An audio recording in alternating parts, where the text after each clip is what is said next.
Shalom from Israel to all of the Daystar viewers around the world. I'm Moshe Bar Tzvi, the producer and founder of Israel Now News. We at Israel Now News are dedicated to bringing you the full story and the truth about Israel from Israel. It's written in the Holy Bible when David said in Psalm 25:5, "Lead me in your truth and teach me, for you are the God of my salvation. For you I wait all the day long." And God says in Zechariah 8:16, "These are the things that you shall do. Speak out the truth to one another. Judge with truth and judgment to peace in your gates. And always search for the truth, and the truth shall set you free." John 8:31. I hope you enjoyed the program. God bless you from Jerusalem. Shalom, shalom.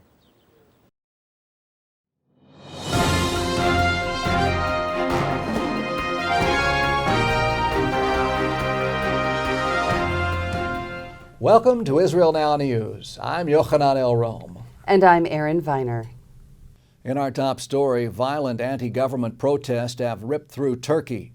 Several people have been killed and hundreds injured in the rioting. Protesters firebombed the ruling AK party headquarters in Istanbul and in the city of Izmir.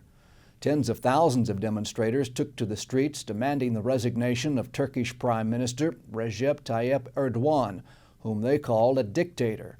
Police sealed off access to the Prime Minister's compound and fired tear gas on angry mobs attempting to storm Erdogan's residence. Several hundred people were detained by Turkish police. Erdogan attempted to downplay the severity of the uprising, saying that the protests are short-lived and that the situation would return to normal in just a few days. He went on to say, "This is a protest organized by extremist elements. We will not give anything to those who live arm in arm with terrorism."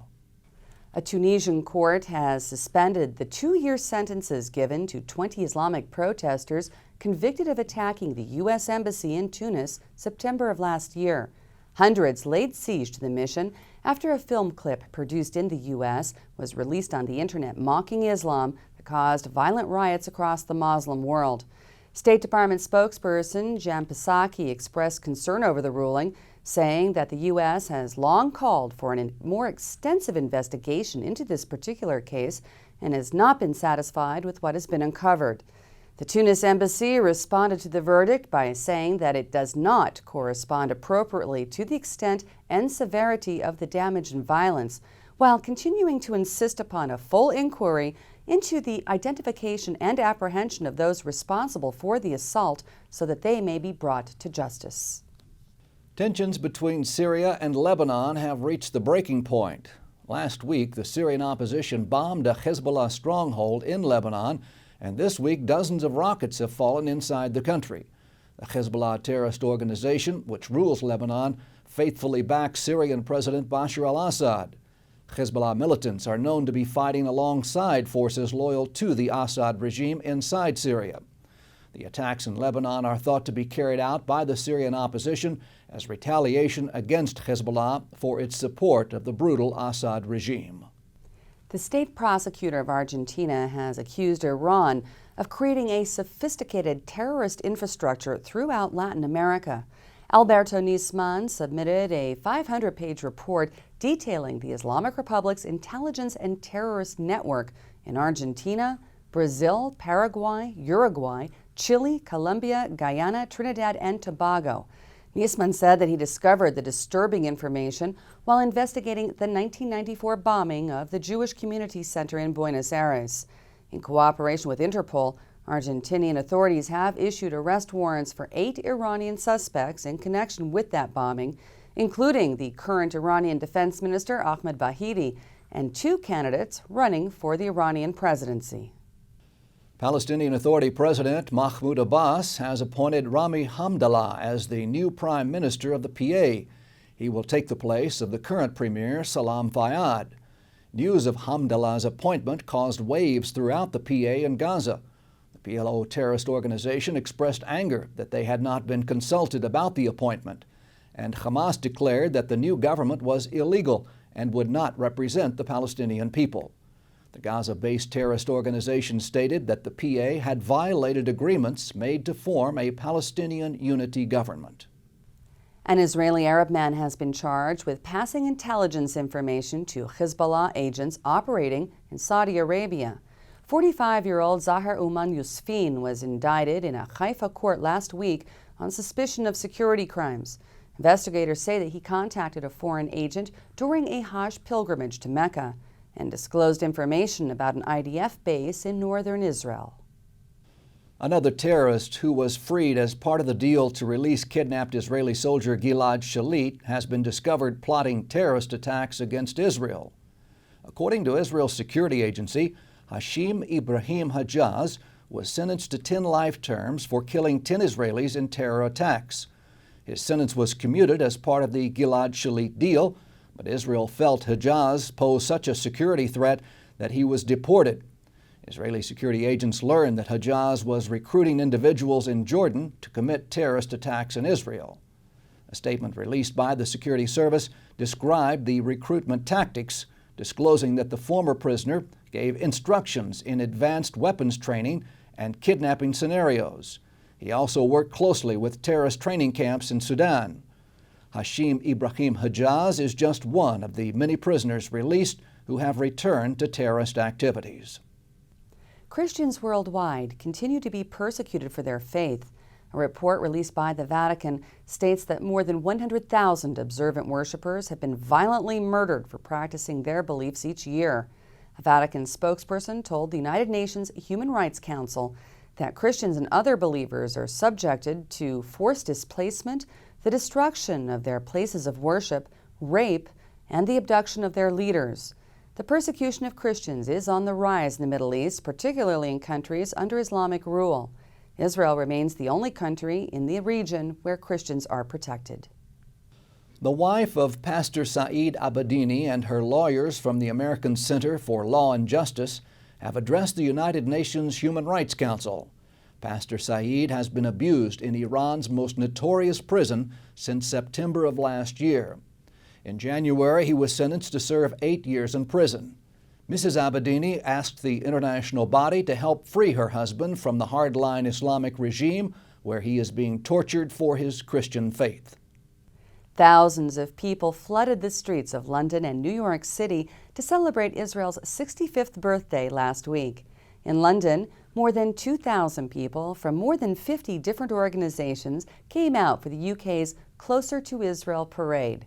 The march in New York celebrated the diversity of Israeli people through art and was attended by thousands of participants, including members of Israel's Knesset.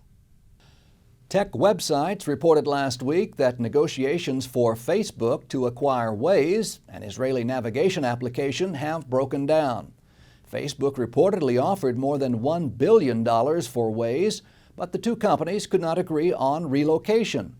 Waze insisted that the company remain in Israel, but Facebook demanded that the company's Israeli research and development team move to the United States to integrate into Facebook's Silicon Valley headquarters. Waze refused to leave Israel and walked away from the billion-dollar deal. It is currently fielding acquisition offers from Google and Apple. Legislators from Israel, the United States, and the European Union have united in a declaration of support for Jerusalem as the undivided capital of Israel.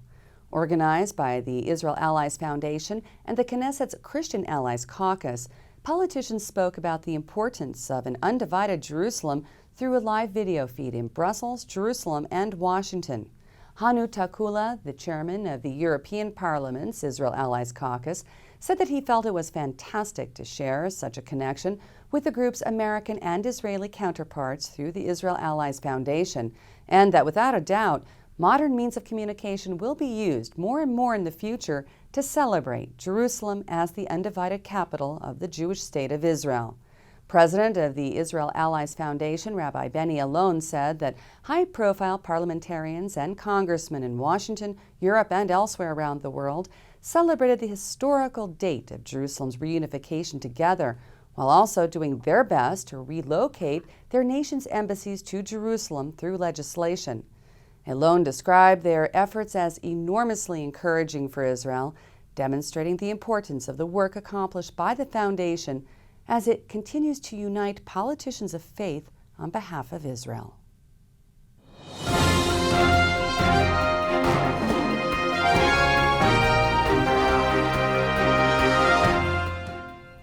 And that concludes the news portion of our show. Stay tuned for Ask the Source with Josh Reinstein.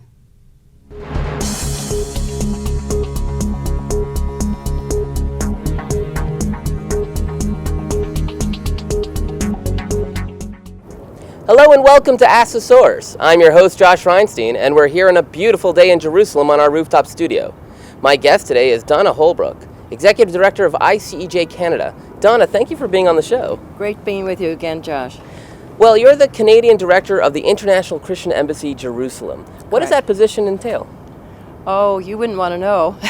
It's very wide range. I'm one of 80 directors in the International Christian Embassy, bringing aid to Israel, bringing comfort through our Canadian constituency, teaching the truth, promoting justice. We're in educational programs within the churches, and just trying to be a source of information for our Christians in Canada, to bring them here to understand what it is to be in the land, to understand what their purposes are as Christians, to be engaged with Israel for the blessings that they would also receive, but just to be well informed, to also engage and to bring alongside pastors and churches to bring their congregants here as well, to be informed and to know that they can be engaged here through ICEJ Canada. Well, Donna, you're a Bible-believing Christian yourself, and you've dedicated your life to supporting Israel. Why did you decide to make this decision to really just work in helping Israel and supporting Israel and standing with Israel? I wasn't I didn't know that Israel should be important in my life back before 1996, but in 96, actually just 2 years before that, God got a hold of me through the birth and early passing of our son Jeremy, who lived 3 weeks. So I went deeper seeking God in what was our family tragedy. A year and a half later, I had an opportunity to come on an ICJ Feast of Tabernacles trip. I came in 96. God opened up my eyes to the land, and I really felt at home here. And I felt that there was more that I needed to know about Israel. So I decided 2 things at that time: that I would return every year that I could for the Feast of Tabernacles, and I have. I've been here over 30 times since then. And also that I wouldn't return to the land ignorant, because there was much here that I didn't understand. Arafat was in the news, and I didn't understand what was the conflict here. So for me, I couldn't be here full time, so the nearest thing for me was the Jewish community in Toronto, and it's a very active community, Josh, you know that. So I would go and I soaked up anything Jewish. I went to the synagogues, I heard the speakers, I went deeper to learn what was my role as a Christian to the land of Israel. Well, you mentioned the Feast of Tabernacles, which is the largest tourist event in Israel every year during the time of Sukkot. It's a commandment for the Feast of Tabernacles for the nations to come up to Jerusalem. Right. Why do you think our viewers should come to the Feast of Tabernacles? Well, because God calls us to the Feast of Tabernacles in Israel, right from Jerusalem. Jesus himself came up to the temple for the Feast of Tabernacles. It is one of the 3 pilgrimage feasts, and so we are instructed biblically to be here. And when people come here from the nations, we have about 100 nations represented here, they will see and meet the people, and it's a time of rejoicing. The Simchat Torah is at the end of the time of Sukkot. You'll see during the Jerusalem March, as we're handing out our flags and pins to the children and and say to the elderly, "We love you." It is a very moving experience that can't be replicated at any other time. Well, Donna, you're from Canada, and Canada is the most pro-Israel government in the world today. I mean, they're our best friends. Why do you think there's been such a shift in Canada, and why are Canadian parliamentarians, the Prime Minister of Canada, why are they all standing with Israel all of a sudden? Because for years it hasn't been that way. Well, remember that we've had a Liberal government in place, and the focus now is the Conservatives have a majority, and in leadership there you have Stephen Harper. He's a Christian, Bible-believing Prime Minister. And within the MPs also, you know a number of them, they are also Bible-believing Christians. And there is a goal, there is to establish righteousness, I guess, within the government. That takes quite a bit of work, but we have there, Prime Minister Harper said this is not an easy thing to do, and he's not doing it for the vote, but he's doing it because it is the right thing to do, is to stand with Israel. And there is an alliance with Canada and Israel like no other country. It is strong, it is sincere, and we're proud of the stand of our government. And we also have in Canada the National House of Prayer, which we have prayer groups, strong ones across Canada and nationally, that pray for the peace of Jerusalem, that pray for Israel, that pray for our government, that pray for godly decisions. And we can see that happening. And I feel that Canada, many do, like myself, feel that Canada is like healing to the nations.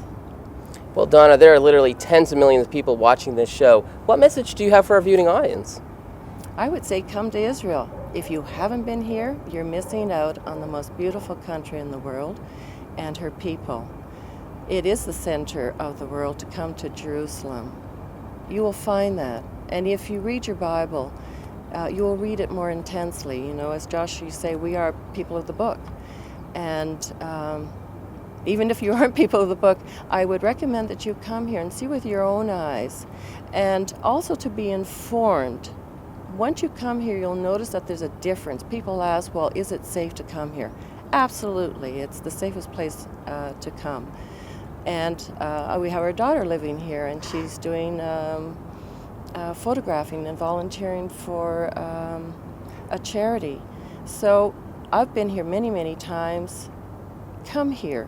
Learn the truth, meet the people, and see how you can be involved, because many Christians think that missions are the goal, and yes, missions are, and they'll go to Africa and they'll go to China, but there's a very big need here. There's 200,000 Holocaust survivors who live below the poverty line. 200,000 Holocaust survivors, and a third of them live below the poverty line. We are helping them right now up in Haifa. There are kids programs. There are people here who are wounded from rockets. In the south of Israel, there's 1,000 rockets aimed into Sderot and Ashkelon and Ashdod, those areas on a regular basis. They need help. We have bomb-proof shelters for them. So be engaged, be informed, and come here and really enjoy the land. You won't regret it, and it will be the most meaningful thing you can do. Thank you, Donna, for being on the show, and thank you for tuning in to Ask the Source. I'm your host, Josh Reinstein. Now back to the studio.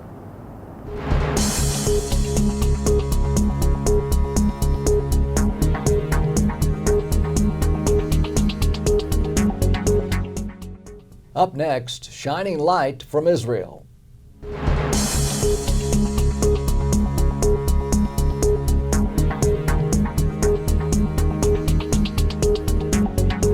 Welcome to Jerusalem. Today we're going to be taking a tour of the Jewish quarter of the Old City. Right now I'm standing in front of the Broad Wall, which is one of the oldest and most significant finds in the Jewish quarter. The Broad Wall was built in the 8th century BC by King Hezekiah in order to protect Jerusalem from invasion. Archaeologists believe it to be the same wall used in the scriptures Isaiah 22:9-10 and Nehemiah 3:8. The wall was discovered in the 1970s when the Jewish quarter was being rebuilt after it had been destroyed by Jordanian forces. The interesting thing about the Jewish quarter is that very often the ancient and modern live side by side. The main entrance into the Jewish quarter is the Zion Gate, which was built by the Ottoman Sultan Suleiman the Magnificent in the 16th century. During both the 1948 and 1967 wars, the gate was the scene of intense fighting. Holes from artillery and bullets can still be seen today, a solemn reminder of Jerusalem's turbulent past. Inside the Zion Gate, winding through the stone alleys, is a vibrant world where past and present collide. There is no better place to demonstrate this than the Western Wall, which is considered the holiest site in the world for Jews. Sitting on top of Mount Moriah is the site of where the first and second temple once stood before it was destroyed by the Romans in 70 AD. Millions of people visit the wall every year to pray, and it is tradition for visitors to write a prayer on a piece of paper, placing it in the cracks of the wall. Another religiously significant place in the Jewish quarter is the Horava Synagogue. The name Horava, which means ruin in Hebrew, was given to the synagogue because it had been destroyed twice, once in 1721 and again in 1948. It was considered the most important synagogue in the land of Israel in the late 19th and first half of the 20th century. The Horava was eventually rebuilt and rededicated in 2010 after decades of debate. The Jewish quarter is bustling with life. Crowds of people walk through the ancient alleys or gather in the main plaza to eat from one of the many restaurants. Just off the plaza is the Cardo, an ancient Byzantine road that goes through a section of the Jewish quarter.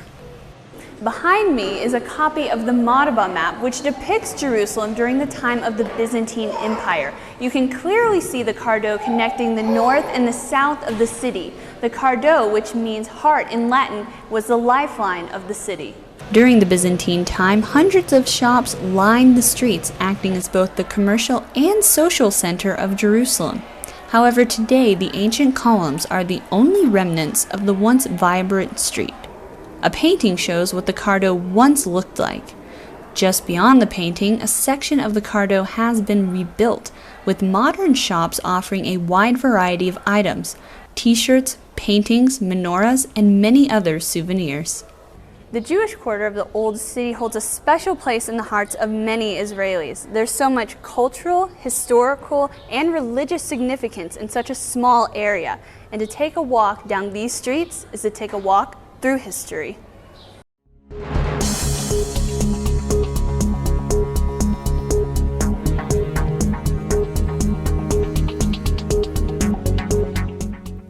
Please stay tuned for the ICEJ report from the International Christian Embassy, Jerusalem.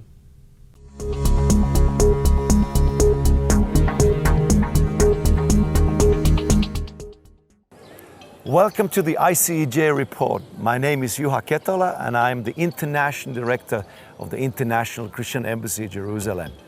Today I want to share something with you that is really burning in my spirit, and that is the fact and the truth that God has never been afraid to influence people. But I want to remind you, before we go into this subject a little bit deeper, that all influence starts from prayer. Now, I am standing in front of the Western Wall here in Jerusalem, in Israel, and this Western Wall is probably the place in the whole planet Earth where the most prayers have gone up to the kingdom of God, to His throne. People have prayed in this place for years, and actually this is a very good place to pray. The Lord fortunately hears our prayers anywhere, but I'm still saying this is a very unique place to pray.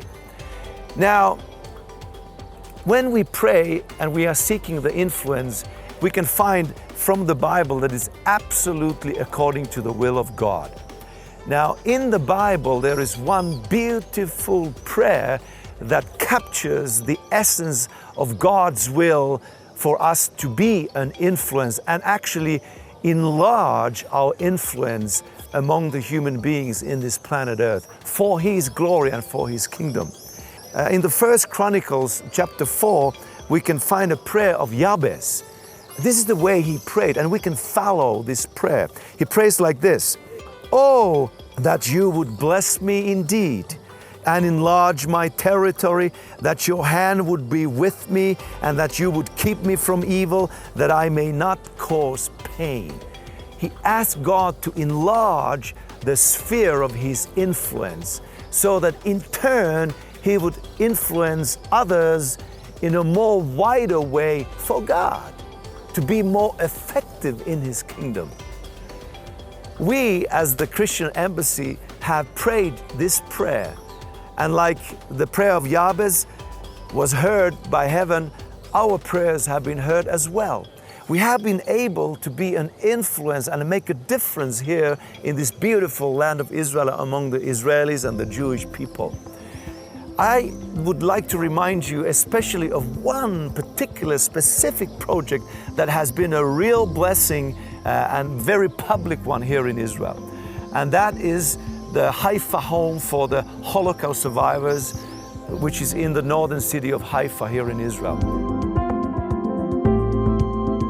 What began as a vision for one building to house and provide essential care for Holocaust survivors has now expanded into a community of 9 buildings in the Hadar neighborhood of Haifa. The Holocaust survivors are very old. They are from their end 70s into their 90s, and are quite a lot of them who are poor, they cannot live by themselves anymore, and who are lonely. And that's actually why it was so necessary to have a home for them, where they could feel cared for and they would be able to live their life in security and in a good atmosphere. I'm so grateful to the International Christian Embassy. After all what we went through, they built for us a home where I'm going to spend the rest of my life here. I'm going to die here. And I'm grateful to all the people in the world who are helping us. We want to keep on doing this project in Haifa Home. And at the moment, because we want to enlarge it, we need some more buildings, we need to do some renovations, we need an elevator there. We actually need now 500,000 for this project. You can be very easily part of this beautiful and wonderful project by giving your donation to this project. You can go to our website, click the donation button and make your contribution there, or you can write a check to ICEJ Jerusalem, and most of all, you can do all this with your prayers. This is Juha Ketola reminding you that we are your embassy here in Jerusalem.